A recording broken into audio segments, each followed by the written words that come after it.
The stack of ungraded math tests sitting on my kitchen table mocked me at 11:47 p.m. on a Tuesday night in October. My eyes burned from staring at badly written fractions for the past 4 hours. My back ached from the broken kitchen chair I couldn't afford to replace. And my daughter Chloe had been asleep for 3 hours in the bedroom we shared in our cramped Bronx apartment. The fluorescent light overhead had been flickering for 2 months, casting unstable shadows across numbers that blurred together into meaningless symbols. I pressed my palms against my eyes, seeing stars, feeling the familiar pressure of tears. I didn't have time to cry. 29 years old, master's degree in education that cost me $60,000 in student loans. And I was living paycheck to paycheck in a building where the heat barely worked and the elevator had been broken since June. The radiator clanked irregularly, producing more noise than warmth. Outside my third-floor window, the Bronx hummed with late-night traffic, distant sirens, and the occasional shout that made me flinch and glance toward Chloe's sleeping form. Teaching 8th grade math at PS 118 paid $52,000 a year before taxes. After rent, utilities, childcare, food, and loan payments, I had approximately $340 a month left for everything else: clothes, emergencies, the perpetual anxiety that one unexpected expense would destroy everything. That's why I tutored 3 nights a week at the public library. Why I took Saturday morning tutoring sessions at the coffee shop on 149th Street. Why I bought my clothes at Goodwill and Chloe's at Target clearance sales. I was so tired. Not just physically tired, the kind of tired that sleep could fix, but existentially exhausted from the constant calculation of survival. Could I afford the $4 coffee, or should I make it at home? Was Chloe's cough bad enough for the doctor, or could I wait and see? Could I fix my car's brake light myself, or did I need the mechanic? Every single decision was a financial equation with wrong answers leading to disaster. The notice taped to my apartment door changed everything, though I didn't know it yet when I found it the next morning. I discovered the paper at 6:15 a.m. when I opened the door to put out the trash before Chloe woke up. My heart stopped. Official notices on doors meant eviction, meant problems, meant the kind of disasters I had $40 in savings to handle. My hand shook as I peeled the tape carefully. Even tape was expensive, and unfolded the single sheet. Mandatory building meeting all tenants required to attend Thursday, October 12th, 8 a.m. building lobby regarding change in ownership. The words hit me like physical blows. Change in ownership. Our building had been sold. The paper was professional, printed on heavy stock, completely unlike the hand-scrawled rent increase notices our previous landlord, Mr. Kaminsky, had left. This was corporate, official. The kind of official that meant rent increases we couldn't afford, building improvements that would price us out, gentrification swallowing another rent-stabilized building. I read it 3 times, standing in the hallway in my pajamas. Cold draft from the broken window at the end of the corridor raising goosebumps on my arms. My mind raced through impossible calculations. If rent increased even $200, I couldn't stay. There were no cheaper apartments in the Bronx anymore. Everything was being bought up, renovated, doubled in price. And moving required first month, last month, security deposit, moving truck, time off work I didn't have. Mommy? Chloe's sleepy voice came from inside. What are you doing? I forced a smile, crumpling the paper in my hand, and stepped back inside. Nothing, baby, just checking something. Let's get you ready for school. But my mind was already spinning toward disaster, toward eviction, toward homelessness, toward failing my daughter because I couldn't afford the city we lived in anymore. I didn't sleep Wednesday night. I lay in the dark next to Chloe's gentle breathing, staring at the water-stained ceiling, running scenarios. Maybe the new owner would keep rents the same. Maybe there would be a payment plan for increases. Maybe I could pick up another tutoring client, work 4 nights a week instead of 3. Maybe I could sell my car and take the bus everywhere, even though it would add 2 hours to my daily commute. Maybe, at 7:45 a.m. Thursday morning, I walked down 3 flights of stairs because the elevator still didn't work, holding Chloe's hand, joining the stream of tenants heading to the lobby. Our building had 42 units, mostly 1-bedrooms and studios like mine. I recognized my neighbors, Mrs. Chun from 4C, who barely spoke English and worked at a laundromat, Marcus from 2B, who drove for Uber 16 hours a day, the Delgado family from 5A with 3 kids in a 1-bedroom, old Mr. Patterson who'd lived here for 30 years. All of us looked scared. All of us knew what building sales meant in 2024 New York. The lobby smelled like mildew and old carpet, the same smell I'd breathed for 3 years. Cracked tile floor, peeling wallpaper with a faded floral pattern from the 1970s, broken intercom system, mailboxes with missing doors. About 30 people crowded into the space meant for 10, murmuring nervously in English, Spanish, Mandarin, Russian. Then he walked in and every conversation stopped. I've lived in the Bronx my entire life. I've seen dangerous men, grew up around them, taught their children, learned to recognize the walk, the eyes, the presence that says I'm not safe to cross. But I had never seen anyone like Anthony Caruso. He was tall, at least 6'3", and moved with the controlled grace of someone extremely comfortable with violence. Mid-30s, maybe 36 or 37, with thick dark hair styled perfectly. Strong jaw with precisely trimmed stubble and eyes so dark they looked black in the lobby's fluorescent lighting. He wore a charcoal gray suit that probably cost more than 3 months of my salary, crisp white shirt, no tie, Italian leather shoes that clicked against the broken tile with authority. But it wasn't his appearance that made everyone instinctively step back. It was the way the two men flanking him scanned the room like Secret Service agents. The way he looked at each of us with complete assessment, not curiosity, but inventory. The way he owned the space the moment he entered it. He stopped in the center of the lobby, hands clasped loosely in front of him, and waited until the silence was absolute. When he spoke, his voice was smooth, educated, with just a trace of New York accent underneath the polish. Good morning. My name is Anthony Caruso, and as of Monday, I am the owner of this building. His eyes moved across us slowly, deliberately, making contact with person after person. When his gaze landed on me, I felt it like a physical touch, intense, penetrating, seeing too much. I forced myself not to look away even as my heart hammered. I'm aware this building has been neglected, he continued, the pause loaded with meaning. I'm aware you've been living in conditions that violate multiple housing codes. Broken elevator, inadequate heat. Plumbing issues. Security problems. Mrs. Chen whispered something in Mandarin to her husband. A baby cried somewhere in the back. Everyone waited for the other shoe to drop for the announcement of renovations, of rent increases, of 30-day notices to vacate. Effective immediately, all of those issues will be addressed, Anthony said. Renovation crews will begin tomorrow. The elevator will be operational within a week. Heat and plumbing will be fully functional before winter. Security cameras and a proper intercom system will be installed. Confused murmurs rippled through the crowd. This didn't sound like a typical eviction setup. My teacher instincts, honed from years of recognizing when students were hiding something, screamed that there was more coming. And effective immediately, Anthony continued, his voice dropping slightly but somehow becoming more commanding. All rent is canceled. The lobby erupted. People shouted questions in 4 languages, overlapping, panicked, confused. I stood frozen, my hand unconsciously gripping Chloe's shoulder protectively. Canceled rent didn't exist. Nothing was free, especially not in New York, especially not from men who looked like they could buy and sell buildings as easily as I bought groceries. Anthony didn't raise his voice, but somehow the room quieted again. You heard correctly. No one in this building will pay rent. Your leases remain valid. You cannot be evicted. You have my personal guarantee of housing security. What's the catch? The words came out of my mouth before I could stop them, loud in the shocked silence, my teacher voice automatically projecting to be heard clearly. Every head turned toward me. Anthony's dark eyes locked onto mine with laser focus. I'm sorry? His tone was polite, but carried an edge that made my stomach clench. I should have kept quiet.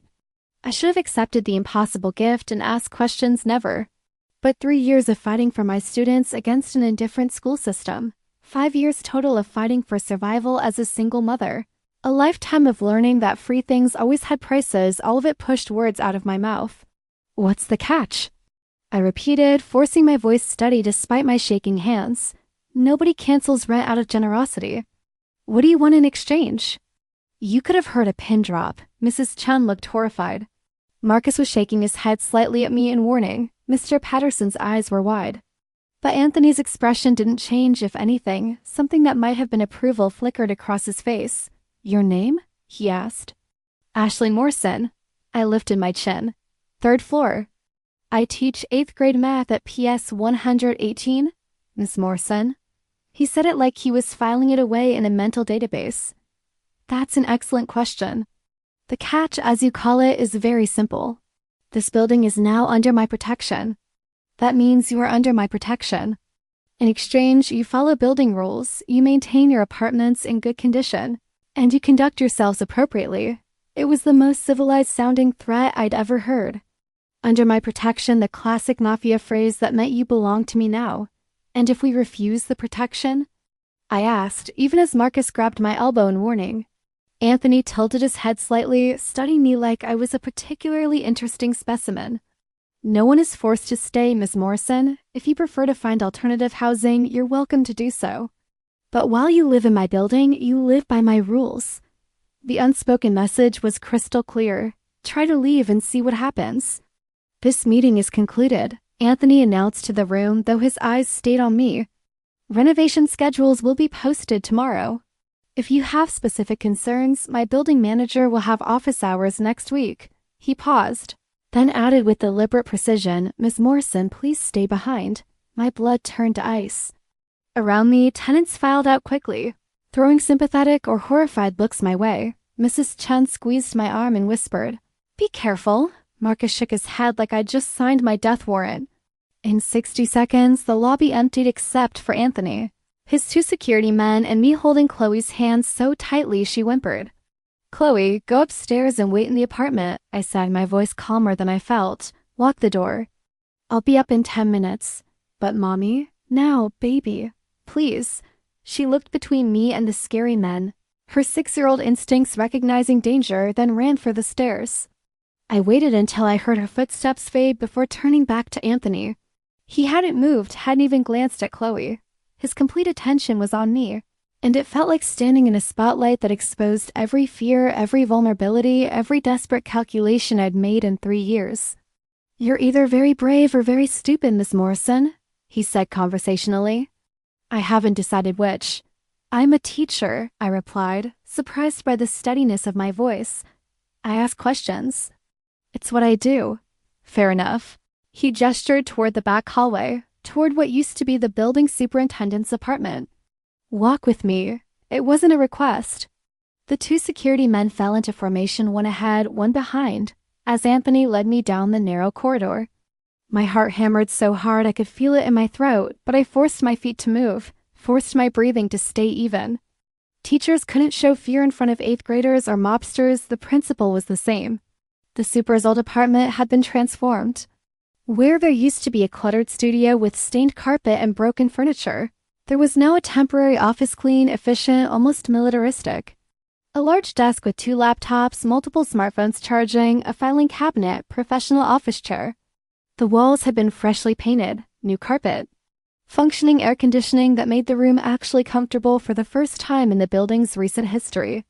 Anthony sat behind the desk, gesturing to the chair opposite. I sat, perching on the edge, ready to run even though I knew running was pointless. "Coffee?" he offered politely. "No, thank you." He opened a drawer and pulled out a manila folder, sliding it across the desk toward me. "Open it."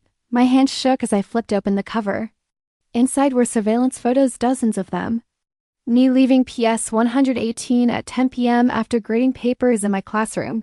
Me waiting at the bus stop on the corner of 149th and Grand Concourse in the dark. Me walking the 3 blocks from the bus stop to the building at 11:30 at night, carrying my teacher bag stuffed with tests and supplies.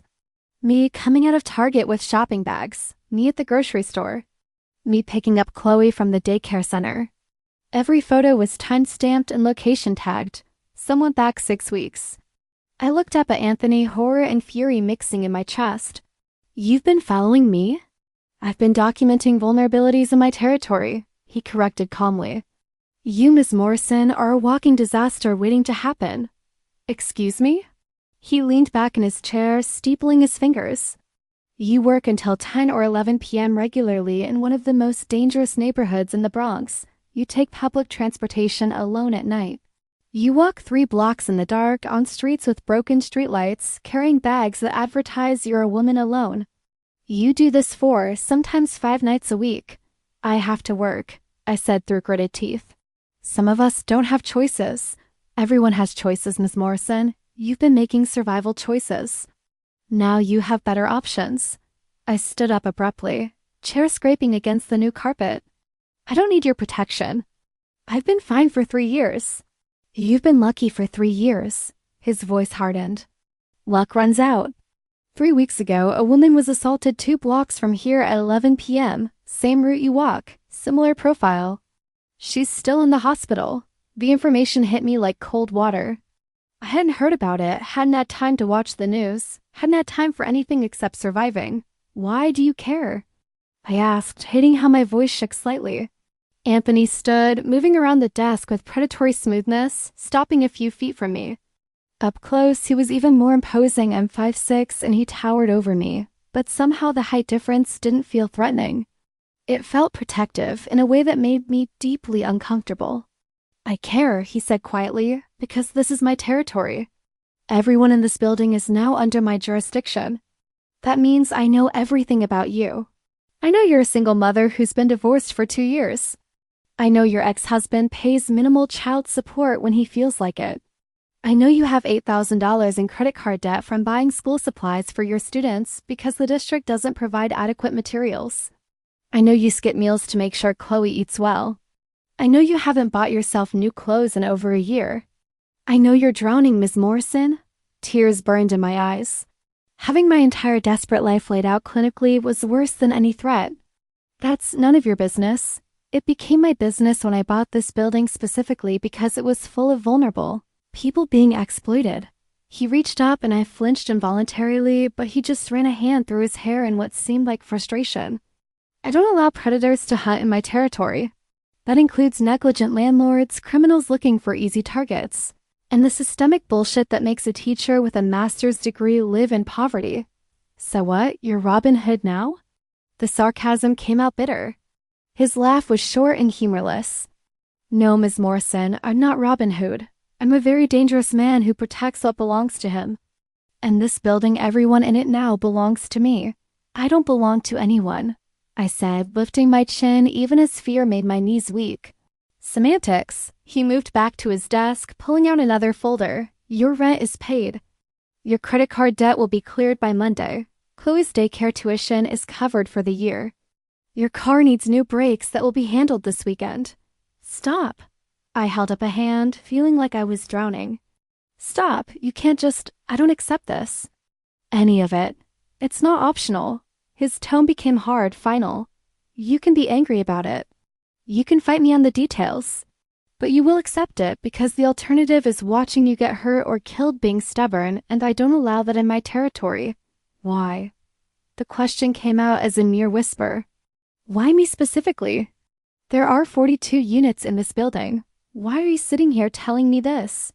For the first time, Anthony's controlled expression shifted into something I couldn't read. He looked at me for a long moment, dark eyes searching my face before answering. Because you asked what the catch was, he said finally. Because you were the only person in that lobby brave enough or stupid enough to question me. Because you look me in the eye when everyone else looks at the floor. Because he stopped, jaw tightening. Because I need someone in this building who isn't afraid to tell me when I'm wrong, and you just proved you'll do exactly that. I stared at him, trying to process this. You want me to, what? Be your conscience? I want you to be a resident who feels safe enough to speak up. I want the other tenants to see that questioning me doesn't end in punishment. I want... He stopped again, seeming to struggle with words for the first time. I want this experiment to work. Experiment? This building is a test case, Ms. Morrison.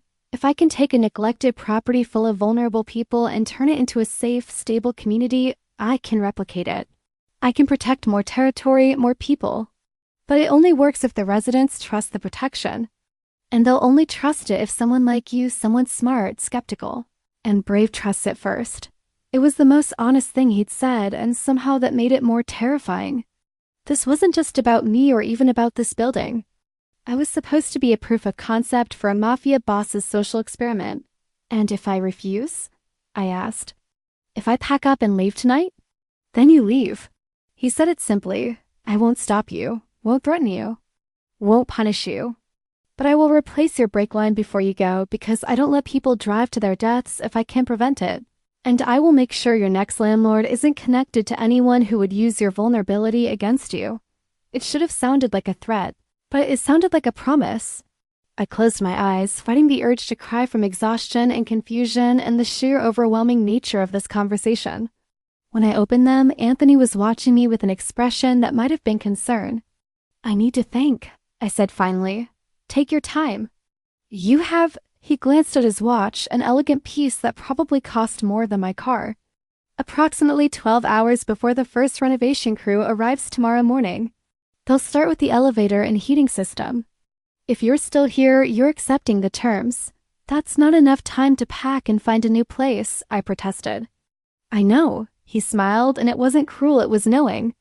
"But it's enough time to realize that you don't actually want to leave. You want safety. You want stability. You want to stop calculating whether you can afford to breathe. I'm offering all of that. The only question is whether your pride is worth more than your daughter's security." It was a low blow, and we both knew it, but it was also completely accurate. "I need to get Chloe to school," I said, my voice hollow. "Of course." Anthony moved to open the door. "Miss Morrison?" I paused in the doorway, not looking back. "Your rent is paid." "Your freedom isn't, but freedom to struggle and die isn't freedom. It's just socially acceptable suffering. Think about that." I walked out without responding, climbed 3 flights of stairs on shaking legs, and found Chloe waiting anxiously in our apartment exactly where I told her to stay. "Are we in trouble, Mommy?" she asked, her small face worried. I pulled her into a hug, breathing in the strawberry scent of her shampoo, and lied the way mothers do. "No, baby. Everything's going to be fine." But I had no idea if that was true. I didn't sleep Thursday night either. I lay in the dark running calculations that no longer made mathematical sense. If rent was free, I could quit tutoring. If my debt was paid, I could save money.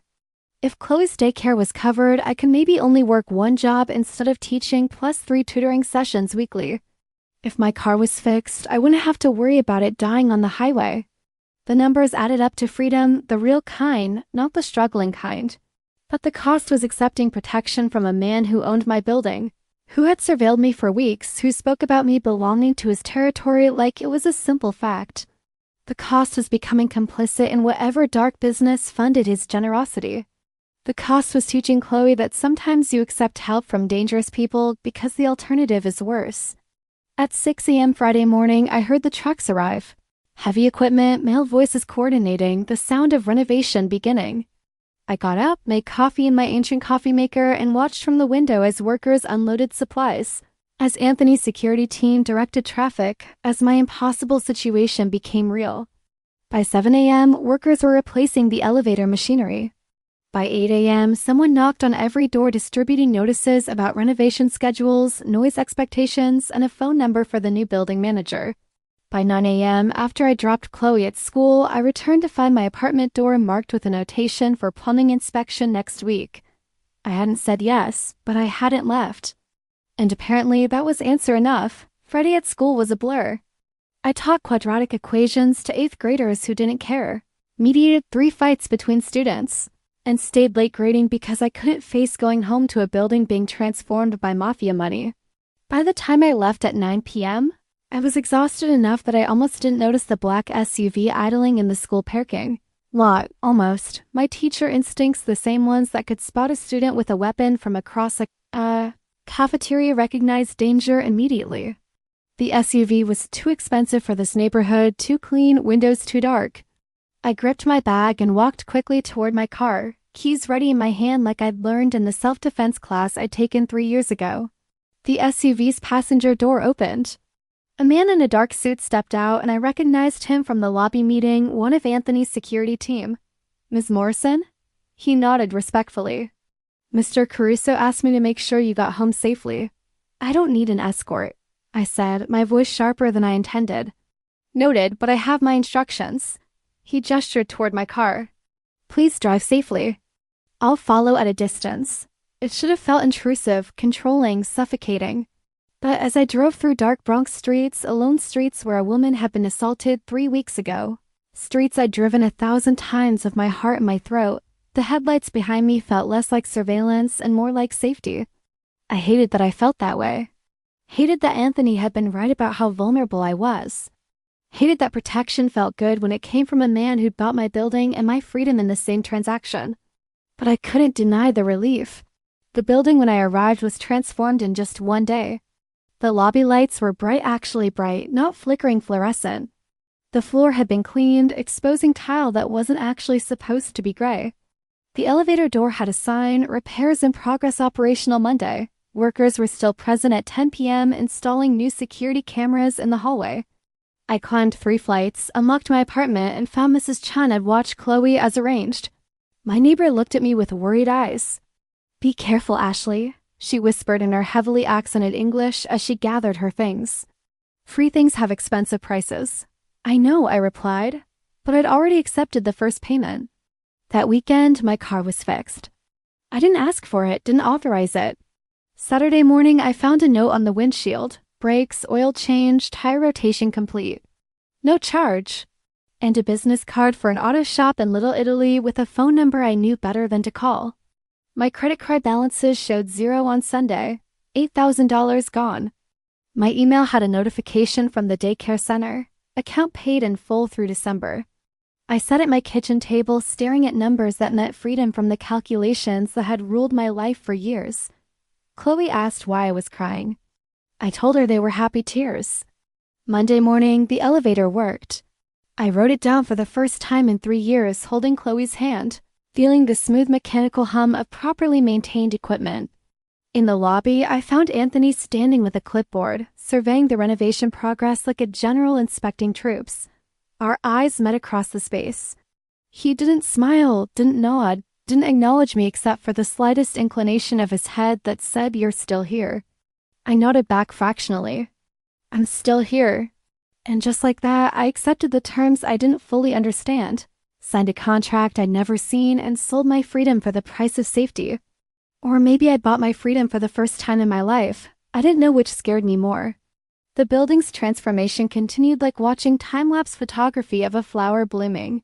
By the end of October, the elevator ran smoothly. The heat worked so well I actually had to turn it down, and the plumbing stopped making sounds like dying animals. The lobby got new furniture, fresh paint, and a security desk manned 24 hours by rotating guards who all wore the same discreet earpieces and moved with the same controlled precision as Anthony's personal team. November brought the intercom system, new mailboxes with actual locks, and hallway cameras so sophisticated I suspected they had facial recognition. December meant snow that the building staff cleared immediately. Actual staff, not just Mr. Kaminsky's nephew who showed up twice a winter with a broken shovel. And through it all, Anthony was present but distant. I saw him weekly, sometimes more, always in the building, always observing, never approaching me directly after that first conversation. He would nod when we passed in the lobby. Once he held the door for me when I was carrying groceries and Chloe. Another time, I caught him watching from his SUV as I walked Chloe to the bus stop in the morning. The surveillance should have felt creepy, should have felt like stalking. But somehow it felt like being seen, like mattering enough that someone powerful noticed whether I was safe. I hated that I was getting used to it. My life changed in ways both obvious and subtle. Without rent, I saved $1,400 monthly. Without debt, I saved another $300. Without tutoring, I had evenings free for the first time in 3 years. I used the time to actually be present with Chloe, helping with homework, playing games, reading together before bed instead of grading papers while she fell asleep alone. I bought new clothes for the first time in 18 months. Nothing extravagant, Target and Old Navy, same as always, but new, not clearance, not stretched budgets. I bought Chloe winter boots that fit instead of being 2 sizes too big to grow into. I went to the dentist for the first time since my divorce. Small freedoms, small joys. Made possible by a dangerous man's money. The guilt was constant. Every time I enjoyed something I couldn't have afforded before. Every time I slept without financial anxiety. Every time Chloe smiled because we could afford something she wanted. I thought about where the money came from. Anthony Caruso didn't earn his wealth teaching middle school or working retail. His empire was built on crimes I didn't want to imagine, but I used the money anyway. Because Chloe deserved stability. Because I deserved to not work myself to death by 35. Because the alternative was returning to drowning and calling it virtue. The other tenants adapted differently. Mrs. Chung cried happy tears when her apartment got new appliances. Marcus bought a better car and cut his Uber hours in half. The Delgado family enrolled their kids in better schools. Old Mr. Patterson got medical treatments he'd been putting off for 5 years. Everyone accepted the bargain. Everyone sold their freedom for security. And everyone waited for Anthony to call in the debt because protection always had prices beyond money. The first test came the second week of December. I was leaving school at my usual 9 p.m., papers graded, lesson plans complete, exhausted but satisfied with a good teaching day. The parking lot was nearly empty, just my car and 2 others.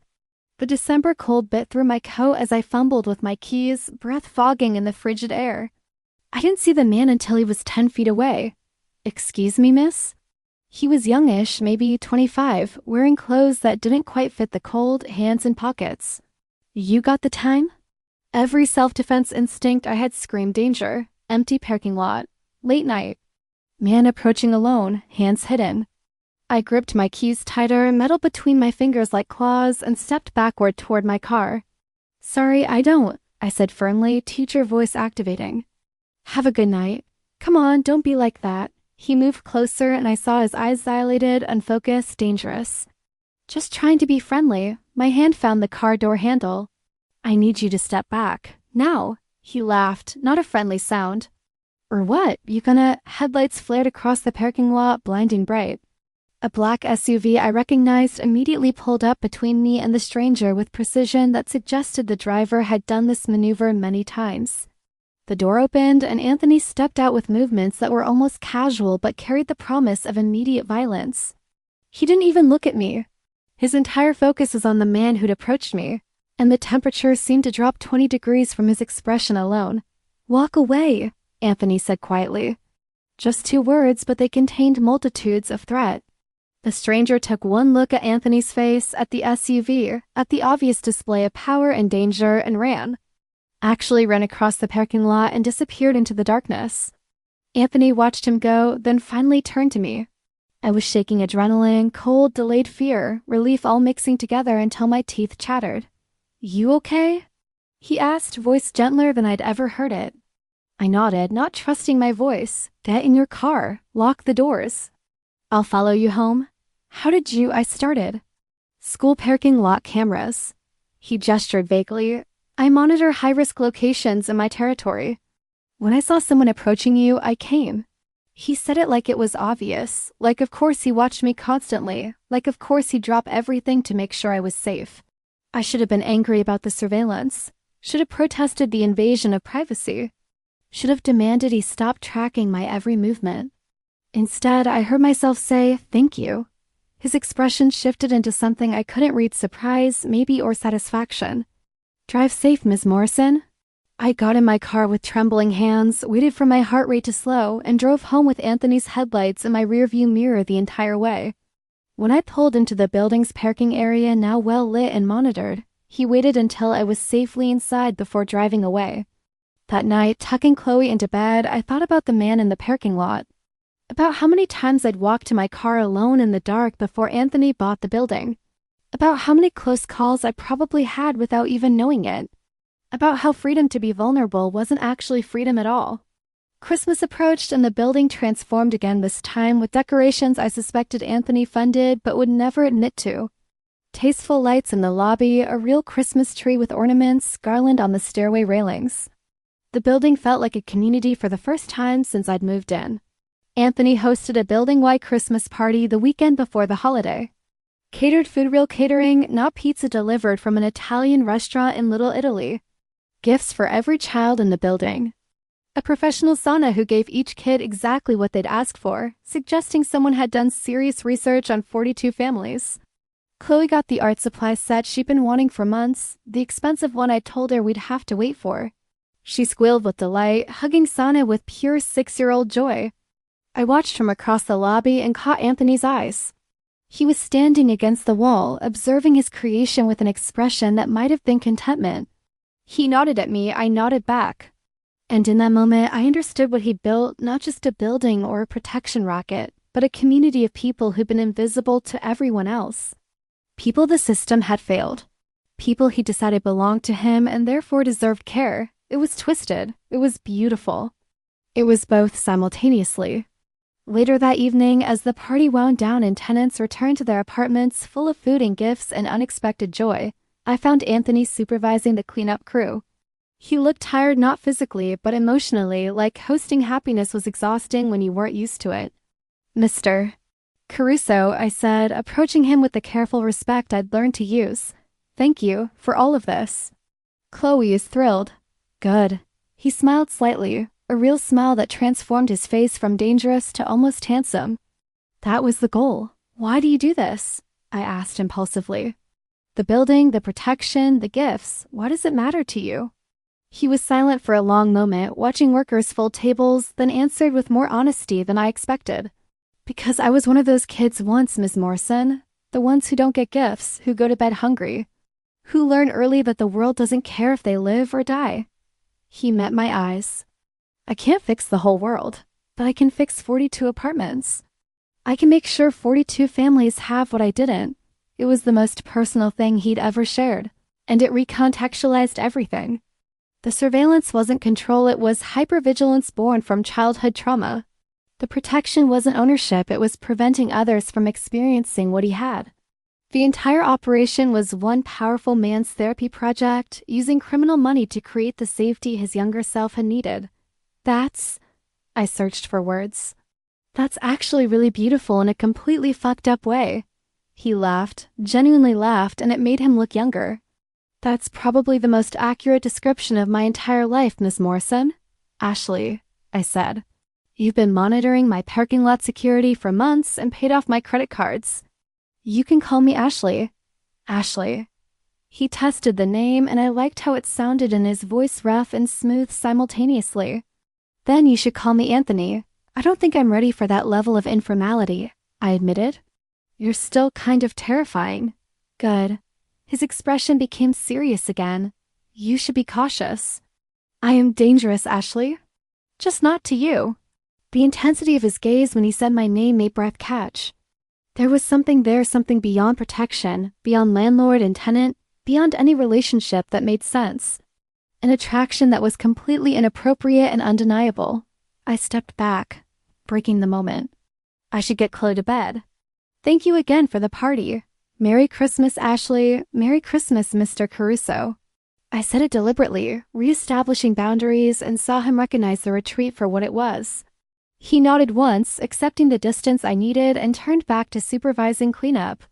But as I rode the elevator up with a sleepy Chloe, I couldn't shake the feeling that something fundamental had shifted. That whatever transaction had begun when Anthony bought the building was evolving into something far more complicated. Something that scared me more than all his surveillance and protection combined, because I was starting to care about him. And caring about a mafia boss was the most dangerous thing I could possibly do. January brought cold that made the newly functioning heat a blessing I thanked daily. School resumed after winter break, and I fell back into teaching routines with energy I hadn't had in years. Without financial stress constantly grinding me down, I could actually focus on my students, on creating engaging lessons, on recognizing which kids needed extra help, on being the teacher I always wanted to be. My classroom transformed. I bought new supplies with my saved money, actual graphing calculators instead of the broken ones the school provided. Chart paper, markers that worked, manipulatives for kinesthetic learners. I stayed late not because I had to grade papers to avoid paying for tutoring hours, but because I wanted to prepare amazing lessons. The principal noticed. Ms. Morrison, whatever you're doing differently this semester, keep doing it. Your students' test scores are improving and behavior referrals are down 40%. I wanted to say a mafia boss paid off my debt and now I have mental energy from my actual job. But I just smiled and said, thanks, I've been focusing on engagement strategies. Teaching wasn't the only thing that improved. Chloe thrived with a mother who wasn't constantly exhausted and stressed. We had dance parties in our apartment. We baked cookies on weekends. We went to the Bronx Zoo and the Botanical Gardens, free activities I'd never had energy for before. She laughed more. I laughed more. I felt like I was finally living instead of just surviving. But the guilt remained, constant background noise. Every good thing was built on Anthony's money, and Anthony's money came from sources I worked hard not to think about. I didn't ask questions, didn't research his business operations, didn't want to know specifics that would make complicity undeniable. Willful ignorance was its own kind of freedom, I supposed. Anthony's presence became routine. I saw him twice weekly on average Monday mornings when he met with building staff, Friday evenings when he conducted some kind of inspection or meeting. We'd exchange nods, occasionally brief conversations about building maintenance or tenant concerns. He never pushed for more. Never asked personal questions beyond polite inquiries about Chloe or my teaching. Never crossed boundaries I'd established at Christmas. But his eyes followed me whenever I was in his vicinity, and I felt the weight of his attention like physical touch. The other tenants had noticed. Mrs. Chen made knowing comments about the boss watching me special. Marcus joked that I had special protection status. Even Chloe asked why the tall man always smiled when he saw us. I deflected all of it, maintaining the fiction that Anthony and I had a professional landlord-tenant relationship and nothing more. But I was lying to myself as much as to them. The shift happened gradually, so gradually I didn't notice until it was too late to go back. It started with coffee. Late January, I was leaving the building at 6:30 a.m. for an early faculty meeting, and Anthony was coming in from what I suspected was an all-night business situation. He looked tired, genuinely tired, not just end-of-day tired, but exhausted in a way that suggested serious problems. Early morning? I asked, making conversation because silence felt wrong. Late night, he corrected. You? Faculty meeting. The joys of teaching. I held up my travel mug. Running on caffeine and determination. He smiled slightly. The coffee in this neighborhood is terrible. Tell me about it. I've tried 6 shops. They all taste like burnt despair. There's a place in Little Italy that makes proper espresso. If you're ever in the area. He said it casually, but there was an undercurrent of invitation that made my pulse quicken. I don't get to Little Italy much, I replied, maintaining safety. Single mother schedule doesn't include Manhattan coffee runs. Of course. He nodded, accepting the boundary. Have a good meeting, Ashley. He used my first name now regularly, and I'd stopped correcting him because I liked how it sounded. That was a warning sign I ignored. The next shift was groceries. February, I was loading shopping bags into my car outside the supermarket, juggling Chloe in a cart and trying not to drop the eggs when a black SUV pulled up. Anthony emerged, and before I could protest, he was loading my bags into the back seat with efficiency that suggested he'd done manual labor despite his current wealth. You don't have to. I started. I know. He closed the trunk. But I'm already here, and you're clearly struggling. I'm not struggling, I said automatically, teacher pride refusing to admit weakness. He raised an eyebrow, gesturing at Chloe pulling on my coat, the cart rolling away in the wind and my purse slipping off my shoulder. Of course not. I laughed despite myself. Okay, maybe slightly struggling. Hi, Mr. Anthony. Chloe waved enthusiastically. Mommy says you own our building now, and that's why we have a working elevator. That's right. He crouched to her level with surprising gentleness. You like the elevator? It's the best, and the heat works. And we got new windows. She counted on her fingers. Mommy says we're very fortunate and should be grateful. Mommy is very wise. He glanced up at me with something in his eyes that made me feel exposed. You're raising her well. Trying to, I said quietly. After that, the encounters increased. Anthony at the building more frequently. Conversations lasting longer. Boundaries blurring in ways that felt inevitable and terrifying. March brought the first real crisis since he'd taken over the building. I got a call at school from Chloe's daycare at 2 p.m. She'd fallen on the playground, hit her head, was conscious, but they thought she might need stitches. I left immediately, heart in my throat, hands shaking as I drove to the care center. Chloe was crying, scared but okay, with a gash above her eyebrow that definitely needed medical attention. I scooped her up, trying to be calm mommy instead of terrified mommy, and carried her to my car. My phone rang before I'd even buckled her in. Anthony. I heard about Chloe. He said without preamble, Are you taking her to the hospital? How did you? I stopped. Of course he knew. He probably monitored the daycare the same way he monitored everything else. Yes, Bronx General A. Don't take her to Manhattan Presbyterian. I'll have a pediatric specialist waiting. I can't afford. It's handled. Just go. Text me when you're 10 minutes out. He hung up before I could argue. I sat in the daycare parking lot for exactly 30 seconds, wrestling with pride versus Chloe's well-being, then drove to Manhattan. I texted when I was 10 minutes away as instructed. When I arrived at the AA, a doctor was waiting at the entrance, an actual pediatric specialist, not an overworked resident, who took Chloe immediately. No paperwork. No waiting. No insurance verification. Chloe got 5 stitches, applied by the gentlest doctor I'd ever met, with numbing cream and distraction techniques that made her laugh instead of cry. Afterward, she got a lollipop and a stuffed bear and pronounced the whole experience not even scary. I tried to pay. The hospital staff looked at me like I was confused and said everything was taken care of. I tried to get information about the bill, about who to reimburse, and was told politely that I had no financial responsibility. Anthony had handled it all with a single phone call. I found him waiting in the lobby when we emerged, having somehow arrived during the 30 minutes we'd been with the doctor. He looked at Chloe with visible relief. "How's the patient?" he asked. 5 stitches, Chloe announced proudly. "And I got a bear." Very brave. He smiled at her, then looked at me. "You okay?"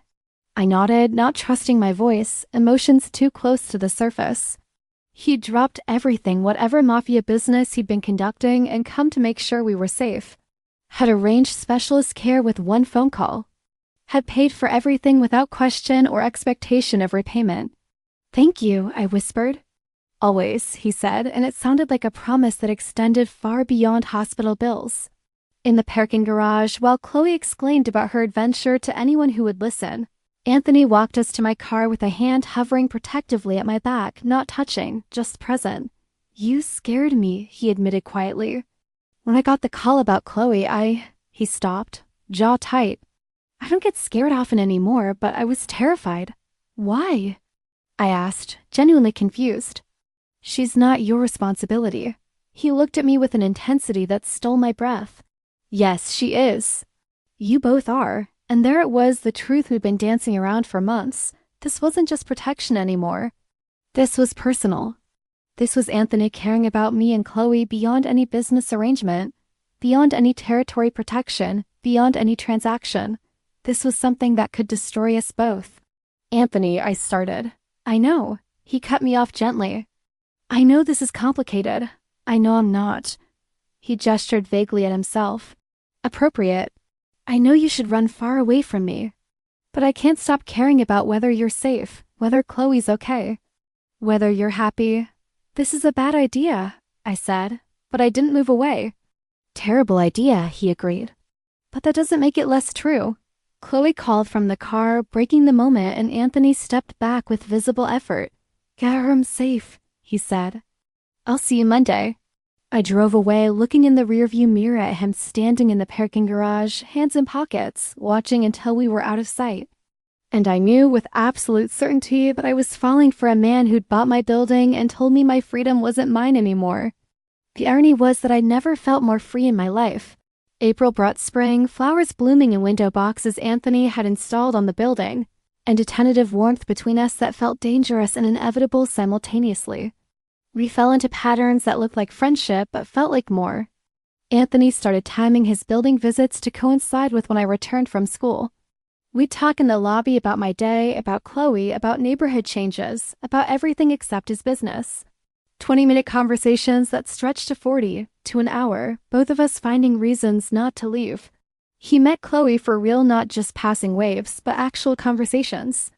She loved him immediately the way children love anyone who pays genuine attention. He remembered details. Her favorite color, purple, her best friend's name, Sienna, that she wanted to be a veterinarian. He brought age-appropriate gifts that weren't expensive but were thoughtful. Books about animals, art supplies, once a stuffed dog that looked exactly like the one she'd admired in a store window. "You're spoiling her," I protested weakly. "Good," he replied. "She deserves to be spoiled." The other tenants noticed the shift. Mrs. Chen stopped warning me and started making approving noises about good man who protects his people. Marcus joked that I had the mafia boss wrapped around my finger. The Delgado kids asked when Mr. Anthony was going to be my boyfriend. I deflected, but the question lingered. What was Anthony to me? Not just my landlord. Not quite a friend. Something undefined that grew stronger every conversation, every shared smile, every moment of his attention focused entirely on me. The turning point came in late April. I was walking home from school around 5 p.m. early for me. thanks to a canceled faculty meeting when I noticed the car following me. Not Anthony's SUV, a different car, beat-up sedan, tinted windows. It stayed 3 cars back but matched every turn one made. My heart rate increased. I'd taken enough self-defense classes to recognize the tail. I pulled out my phone with shaking hands and called the one number I knew would answer. Anthony picked up on the first ring. Ashley? Someone's following me. I kept my voice calm through training and fear. Gray sedan, license plate. I recited the numbers. I'm 2 blocks from the building. Keep driving normally. Don't go home. Turn right on 149th. His voice was utterly controlled, but I heard movement in the background, doors slamming, engines starting. I'm 3 minutes away. Anthony, I don't want, trust me. Turn right. I turned right. The sedan followed. My hands gripped the steering wheel so hard my knuckles went white. I see you, Anthony said. Red light ahead. Stop normally. I stopped at the light, watching in my mirror as the gray sedan pulled up behind me. And then, with choreographed precision, 2 black SUVs bracketed the sedan, one in front, one behind, blocking all movement. Anthony's voice came through the phone. Stay in your car. Lock the doors. Don't look. I locked the doors with trembling fingers. In my rearview mirror, I saw Anthony emerge from the lead SUV with 4 men in dark suits. I saw the gray sedan's doors open, saw hands raise and surrender, saw a conversation I couldn't hear but could see was not friendly. It lasted less than 2 minutes. Then Anthony was at my window, tapping gently. I unlocked the door with shaking hands. You're safe, he said immediately. Small-time criminals who thought you looked like an easy target. They've been informed of their mistake. Are they? I couldn't finish the question. Alive and leaving New York permanently. His expression was hard. I don't tolerate threats in my territory. Especially not threats to. He stopped. To people under my protection. He'd almost said something else. I knew it. He knew I knew it. Come on. Leave your car. One of my guys will drive it home. I'm taking you. I should have refused. Should have insisted on independence. Should have maintained boundaries. Instead, I got in Anthony's SUV and let him drive me home, his hand finding mine across the center console, squeezing gently while I tried not to cry from delayed fear and overwhelming relief. This is my fault, he said quietly. I should have had security on you beyond the building monitoring. Should have assigned someone to follow at a distance. Should have. This isn't your fault, I interrupted. Random criminals exist. You can't prevent every threat. I can try. His grip tightened. I will try. No one touches you, Ashley. No one scares you. No one makes you feel unsafe. That's a promise. It was possessive and protective and completely irrational, and I loved hearing it more than I should have. At the building, he walked me to my apartment despite my protests, waited while I collected Chloe from Mrs. Chen, and didn't leave until he personally verified every lock worked and every window was secure. I'm assigning someone to you, he said at the door. Security detail. Discreet but present whenever you're outside the building. Anthony, that's excessive, non-negotiable. His tone left no room for argument. He stopped again, jaw tight. You matter, Ashley. Your safety matters. I can't do my job if I'm constantly terrified you're in danger. Your job? I asked softly. Protecting what's mine. He said it simply, and we both knew he didn't just mean his territory anymore. After he left, I sat on my couch with Chloe falling asleep against my shoulder and tried to process what had happened. Tried to process that I called Anthony first when I was scared. That I trusted him to save me without question. That his protection felt natural instead of suffocating. That I was completely, dangerously falling for a man whose world included making people leave New York permanently as a consequence for threatening me. I should have been horrified. Should have packed up and left that night. Instead, I felt safer than I'd ever felt in my entire life. May brought security I didn't see but felt constantly. Anthony was true to his word. I had a protective detail I noticed only when I looked for it. The same SUV in the school parking lot every evening. A man reading a newspaper at the coffee shop where I sometimes graded papers. Different faces doing the same job, keeping me safe. I should have hated the surveillance. Should have fought against the loss of privacy. But every time I walked to my car at night without fear, every time I went grocery shopping without checking over my shoulder, every time Chloe played at the park while I watched instead of scanning for threats, I was grateful. Anthony and I continued our lobby conversations, but they'd evolved. We talked about real things now, his childhood in the orphanage, my divorce, our fears, our dreams. He told me about being adopted by Vincent Russo, about learning the family business, about the moment he decided to use criminal power to protect instead of exploit. "I can't change what I am," he said one evening as we sat in the renovated lobby after most tenants had gone to bed. "I'm not a good man, Ashley. I've done things that would horrify you. But I can choose what I protect. You're better than you think," I replied. Good men don't usually monitor 42 families to make sure they're safe. Good men don't drop everything because a 6-year-old needs stitches. Or maybe I'm just selfish. He looked at me with intensity that made breathing difficult. Maybe I protect you because I can't stand the thought of anything happening to you. That's not altruism, that's possession. Is there a difference when the protection is real? I asked. I don't know. He ran a hand through his hair, frustrated. All I know is that before I bought this building, I had purpose but not meaning. Now I have both. Because of you. The confession hung between us, honest and raw and dangerous. Anthony, I started. I know. He stood abruptly. I know this is inappropriate. I know I bought your building and employed you in this fucked up protection arrangement. I know I'm your landlord and you're my tenant and there are power dynamics that make anything between us problematic. But he stopped, looking at me with naked vulnerability. I can't stop thinking about you. My heart hammered so hard I could feel it in my throat. I think about you too. It was the first time I'd admitted it out loud. The first time I'd acknowledged that this was mutual, that we both crossed lines that should have stayed firm. This is a bad idea, Anthony said, but he moved closer instead of backing away. Terrible idea, I agreed, standing to meet him. You should tell me to leave, to maintain professional boundaries, to stop monitoring your life. I should, I whispered. But I won't. He cupped my face with hands that could order violence with a gesture, but touched me with gentleness that made tears prick my eyes. If we do this, if we cross this line, I need you to understand what you're accepting. I'm not a normal man with a normal life. I'm dangerous. My world is dangerous. Anyone close to me becomes a target. I'm already a target, I pointed out. I've been under your protection for 6 months. The only thing that changes is that I get to kiss you. He laughed, a rough sound. Is that what you want? To kiss me? Yes, I admitted. For months now, maybe since Christmas. Maybe since you saved me in the parking lot. Maybe since the first day when you told me my freedom wasn't mine and I wanted to punch you and kiss you simultaneously. Ashley, I kissed him before he could talk himself out of it, before I could talk myself out of it, before reality and responsibility and all the reasons this was impossible could stop the inevitable. He froze for half a second, then kissed me back with intensity that stole my breath. His hands moved to my waist, pulling me closer, and I wrapped my arms around his neck, pressing against the solid warmth of him. The kiss was everything relief and desire and coming home and falling off a cliff all at once. When we finally broke apart, both breathing hard, he rested his forehead against mine. No going back, he said quietly. I know, I'm going to be possessive and protective and probably drive you insane. I know.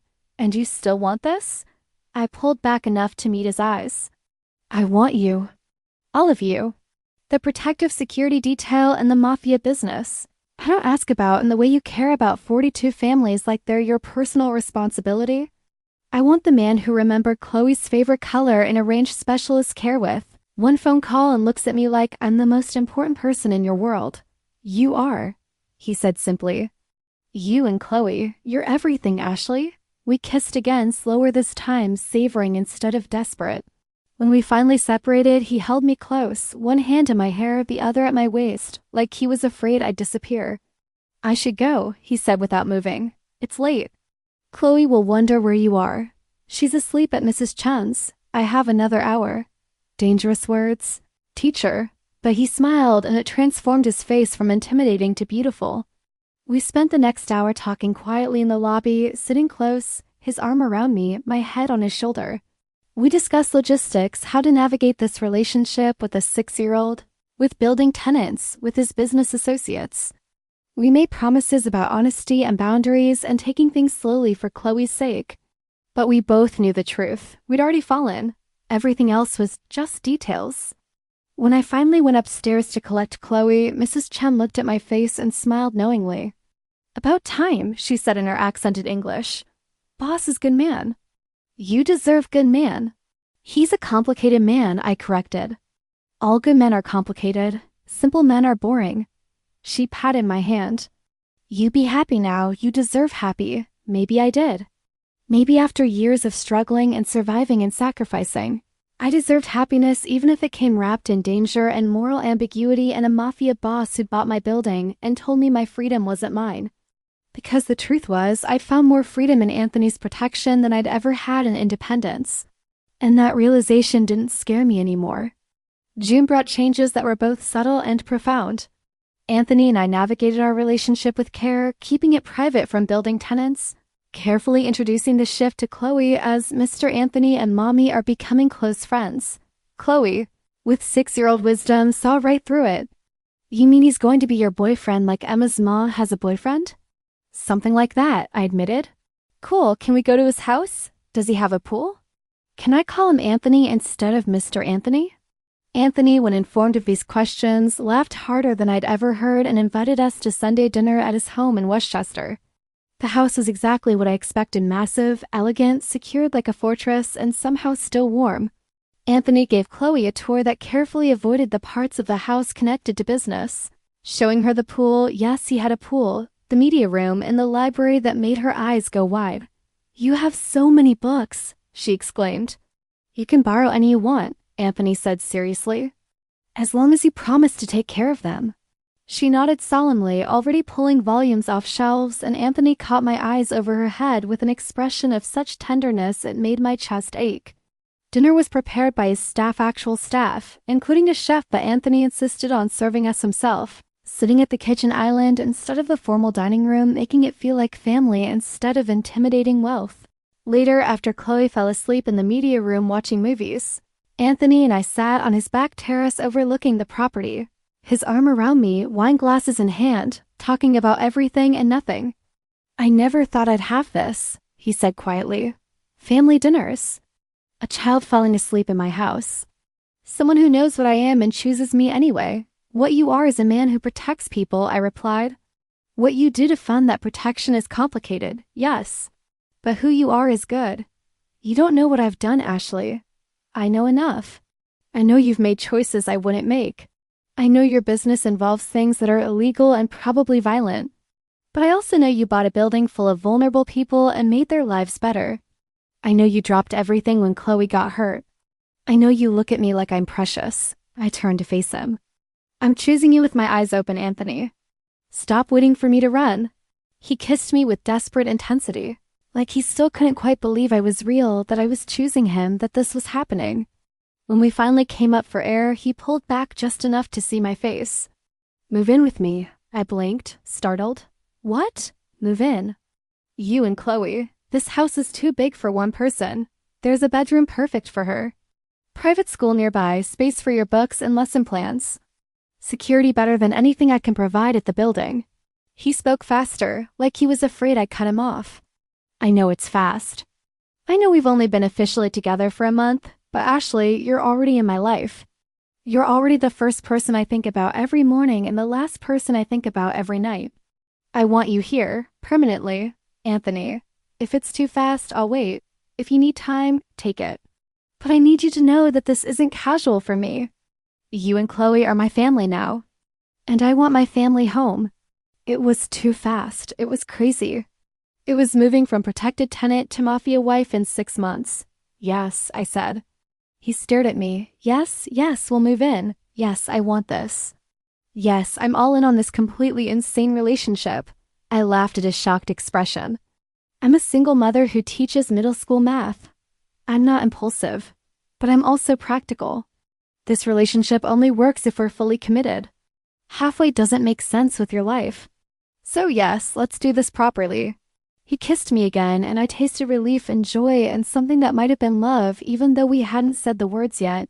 We told Chloe the next morning. She cheered so loudly she woke the staff, then immediately asked if she could decorate her new room purple. We moved in mid-July, a process that took exactly 4 hours because Anthony had professional movers handle everything. My entire apartment's contents fit in one truck, a stark reminder of how little I'd accumulated in years of poverty. The building tenants threw us a goodbye party that felt more like a wedding reception. Mrs. Chung cried and told Anthony to take care of her teacher. Marcus gave me a hug and said, "You're living the dream, Ashley." Mafia Princess Life. The Delgado kids made us cards. Anthony appointed a new building manager, Marco, one of his trusted men, with instructions to maintain the same protection and care standards. The building would continue as it had, protection and community intact. As we drove away from the Bronx toward Westchester, Chloe chattering excitedly in the back seat about her new room in the pool, I looked at Anthony driving with one hand, his other hand holding mine. "No regrets?" he asked quietly. "Not one," I replied honestly. Because my freedom wasn't lost, it was redefined. I was choosing this life, this man, this future. Choosing security over struggle. Choosing love over independence. Choosing family over pride. Your rent is paid. Your freedom isn't, Anthony had said 6 months ago. He'd been wrong. My freedom was finally real, the freedom to thrive instead of survive, to love instead of fear, to live instead of just exist.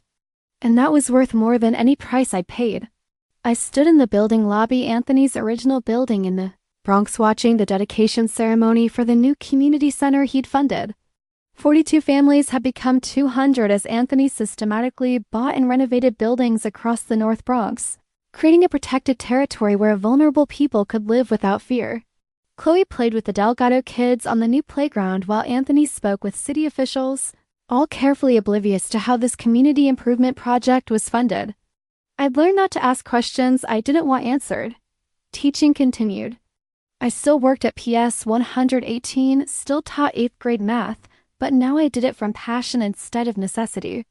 Anthony had tried to convince me to quit, but I'd refused. I needed my own identity beyond Mafia wife, though that's what I'd become. We'd married quietly in May. Small ceremony with just Chloe and Anthony's closest associates. No legal documentation that could be used against him, but a commitment that felt more binding than any contract. Mrs. Chen approached with a smile. "Teacher Ashley, your husband is a very good man." "He is," I agreed, watching Anthony crouch to talk to a child at Chloe's level. His suit expensive, but his attention genuine. "You are happy?" "Very," I said honestly. Because I was. Against all odds, against all logic, I was deliriously happy in a life I never could have imagined. Chloe thrived in private school, I taught with energy and passion, and Anthony continued his mission to protect the invisible people of New York. He caught my eye, across the lobby, and smiled, that private smile reserved just for me, and I smiled back. My freedom wasn't lost when Anthony Caruso bought my building and told me it wasn't mine anymore. My freedom was found when I chose to stay, to trust, to love a dangerous man who protected the vulnerable and made me feel like the most important person in his world. And every day I chose it again.